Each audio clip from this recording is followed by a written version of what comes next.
Hola a todos, vamos a hablar de los cambios de estados para un nivel de segundo de la ESO, ¿de acuerdo? Entonces, el marco que nosotros vamos a utilizar para poder explicar todo lo relativo a ello es la teoría cinética de la materia, ¿de acuerdo? Entonces, con la teoría cinética de la materia que tenemos aquí, basada en tres postulados. Lo primero es que toda la materia está formada por partículas pequeñas, microscópicas, que vamos a suponer de forma esférica. En segundo lugar, esas partículas están dotadas de un movimiento llamado agitación térmica, de tal manera que a mayor temperatura, mayor es el movimiento que van a tener. Aquí una temperatura pequeña, un movimiento pequeño. Una temperatura mayor, mayor movimiento. Pero por otro lado, esas partículas que forman las sustancias, la materia, se pueden atraer entre sí. Entonces yo aquí, por ejemplo, tengo estas dos moléculas que se atraen fuertemente entre sí. ¿Por qué fuertemente? Pues porque estas líneas simbolizan un poco la atadura que hay en una con la otra. Sin embargo, aquí, como veis, en este caso de estas dos partículas, la atracción es muy débil y es una línea ahí punteada la que tengo marcada. Bien, estos tres postulados, partículas, movimiento y atracción, es lo que nos va a permitir explicar un poquito por qué se producen los cambios de estado y el establecimiento de las temperaturas de cambios de estado. Vamos allá. Aquí tenemos las partículas del agua, son moléculas, estas moléculas, vamos a ver si lo logro detener, están formadas por un átomo de oxígeno y dos de hidrógeno. La molécula, la partícula sería esta que tengo aquí, por ejemplo, que está aislada. Y sería como una bolita roja con dos orejas blancas, ¿vale? Eso es la partícula del agua. Como vemos, ahora cuando lo ponga en marcha, las partículas del agua están en estado líquido, eso significa que están cerca unas de otras, como hemos visto en otras clases anteriores, y se pueden mover unas frente a otras, de tal manera que está todo como revuelto, ¿no? Aún así, ese movimiento no es lo suficientemente vigoroso para que se separen unas de otras, ¿no? ¿Veis? Se pueden mover, desplazar, unas van rebotando, de vez en cuando alguna se escapa, pero en general la piña de moléculas de agua está ahí, se mantiene. ¿Qué ocurre cuando yo suba la temperatura? Bueno, pues cuando yo suba la temperatura, lo que va a pasar es que ese movimiento va a ir aumentando. Ahora estamos a 67 grados y hace que se muevan más rápido. Pero aún así ese movimiento no es lo suficientemente intenso para que se puedan escapar. Aunque algunas escapan momentáneamente, luego vuelven, ¿no? Y la piña de moléculas de agua aguanta. Va a seguir aumentando la temperatura, así hasta que llegue un momento en el que las moléculas, las partículas del agua, van a lograr escaparse unas de otras y se va a disgregar completamente esa piña. Vamos a aumentar la temperatura, ¿vale? Y ahora ya a esta temperatura pues vemos que se han separado. Es decir, cuando yo quiero pasar de sólido a líquido, o en este caso que se ha visto muy bien de líquido a gas, lo que hago es aumentar la velocidad de las moléculas, de las partículas. ¿Cómo? Aumentando la temperatura. ¿Con eso qué logro? Que el movimiento sea lo suficientemente intenso como para lograr escapar de la atracción que le ejercen las vecinas. Si yo quiero hacerlo al revés, lo que hago es enfriar bajo la temperatura y provoco que el movimiento de las moléculas sea menor, que las partículas sea menor. Vamos a poner un movimiento fuerte aquí, ¿vale? Para que lo veamos bien. Están todas en un movimiento se están en el proceso de separarse unas de otras, está en estado gaseoso como estas, y cuando chocan, pues como el movimiento es fuerte, lo único que hacen es rebotar unas contra otras y siguen su caminar. Pero si yo bajo la temperatura, cuando choquen, irán tan despacio que la otra molécula que esté al lado, la otra partícula, la atrapará y lograrán ir formando pequeños grumos, como el que se está formando aquí a la derecha. Y lo que estaríamos logrando es el cambio de estado contrario. Esta aplicación, esta simulación de FET es difícil porque interviene la presión mostrar la temperatura del cambio de estado, por cierto, ¿no? Pero bueno, sí que nos permite ver el efecto del movimiento con el cambio de estado. Más movimiento, se puede romper el estado sólido o el líquido, ¿no? Y cuando vamos enfriando, pues pasamos de gas a líquido o de líquido a sólido.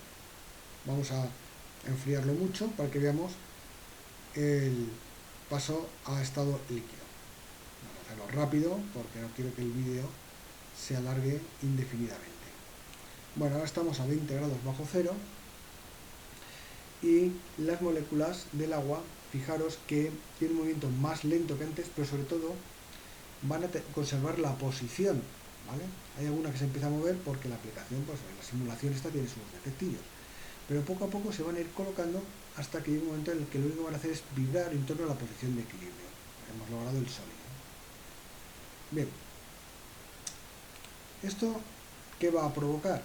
Pues va a provocar que cualquier tipo de sustancia podamos tenerla en estado sólido, líquido o gas. Y a partir de cierta temperatura, eso no se ve bien en esta simulación que hemos visto, pero sí eso es lo que va a ocurrir. Vamos a establecer aquí una escala de temperaturas. Vamos a bajar aquí todo lo que podamos.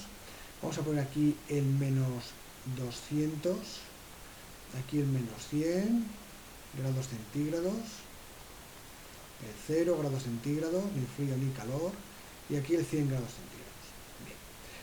Cuando las moléculas tienen una interacción entre ellas, las partículas tienen una atracción entre ellas de este estilo muy débil, a poco que se mueva esto, va a romperse esa unión. Y entonces vamos a dejar de estar en estado sólido para pasar rápidamente al líquido y rápidamente al gas, si seguimos aumentando la temperatura. Fijémonos en el caso del oxígeno. Este es el ejemplo fantástico. Aquí tenemos 218 bajo cero. Esta línea, ¿vale? Representa el 218,6 grados centígrados. Entonces, por encima de esta línea tengo oxígeno en estado líquido, pero por debajo está en estado sólido. El movimiento a 200 bajo cero es muy leve, muy pequeñito el de las partículas, pero es lo suficiente como para que se rompa el estado sólido en el caso del oxígeno, porque la unión es muy débil. A 183 bajo cero, de hecho, sí, la unión es tan débil que por encima de este menos 183, menos 183 grados bajo cero, el oxígeno va a estar, el O2 va a estar en estado gaseoso. Sin embargo, el agua no. ¿Por qué? Porque el agua, las fuerzas que tiene son mucho más intensas, son de este estilo. De tal manera que aunque haya una agitación térmica mayor a 100 bajo cero, son suficientemente intensas como para aguantar el estado sólido. Por eso aquí, por debajo de 0 grados, el agua va a permanecer en estado sólido. Pero por encima de 0 grados ya el movimiento es tan intenso que logra romper el estado sólido, se desorganiza el agua y tenemos el estado líquido. Y si seguimos aumentando la temperatura, lograremos tener el agua en estado gas por una desorganización aún mayor de las partículas que forman el agua. Es decir, que nos separa en tres regiones.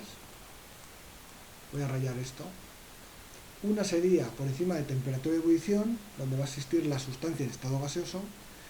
Otra por debajo de la temperatura de fusión, que sería estado sólido, y una intermedia que sería la del estado líquido. Para el oxígeno pasa lo mismo, pero son regiones distintas por lo que hemos dicho de las atracciones entre las partículas. Por encima de 183 bajo cero sería estado gaseoso, por debajo de 218 sería oxígeno sólido y entre medias el oxígeno en estado líquido. Cada sustancia tiene su temperatura de fusión y su temperatura de ebullición. Aquí tenemos las del oxígeno, aquí tenemos las del agua. Porque la temperatura de fusión y la de ebullición, al igual que la densidad, por ejemplo, son propiedades características de las sustancias y nos permitirán saber quiénes son esas sustancias. Si yo tengo un bloque de metal, por ejemplo, un lingote de un metal, para que nos hagamos una idea, un trocito de metal, y yo lo caliento con una llama y veo que a 100 grados está en estado sólido, a 200 grados sigue en estado sólido, bueno, pues puede ser plomo o aluminio. Si a 300 grados sigue en estado sólido, sigue pudiendo ser plomo o aluminio, porque a esas temperaturas estos dos siguen siendo sólidos. Pero ¿qué ocurriría si a 327 grados centígrados esto sigue siendo sólido? Pues ya no puede ser plomo, porque el plomo a esa temperatura se funde, se convierte en estado líquido. Y si esto no ocurre, ya no es plomo. Puede ser aluminio, por ejemplo, porque el aluminio lo hace a 651. En definitiva, que las temperaturas de fusión y ebullición nos van a decir entre qué intervalos esa sustancia va a estar en estado sólido, líquido o gas. Bueno, hasta luego.